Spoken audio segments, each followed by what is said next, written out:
E punto di agenda aqui estava uma petição de Progressive Labour Party, em persona de Sr. Clyde Van Putten.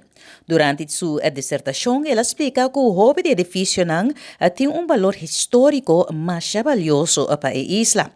Concejal Coast Snake também a questiona a manutenção para o edifício aqui, referindo na hecho que o edifício histórico Godet House aqui por falta de manutenção de parte de Holanda. Emoção atabisa o seguinte. Considerando que a desmantela Antillas 10 de outubro de 2010, que é resultado de uma repartição de propriedade na bau de grupo de interesse, nas indústrias tem diferente propriedade que previamente estava de ex-Antillas que a passa para o governo de Holanda. A propriedade aqui tem parte integral de herência de Centro-Estachas e que o habitante de Centro-Estachas, que tem passado ajuda a forma Antillas, tem de opinião que a propriedade aqui mestre da herência de governo e cidadano de Centro-Estachas.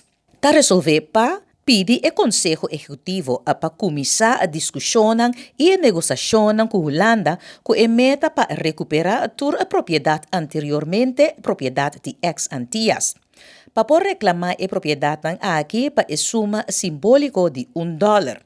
Que, como parte de negociação, tem certa garantia financeira que está no lugar para ajudar a fundação que Holanda com o propósito para manter e manejar a propriedade aqui.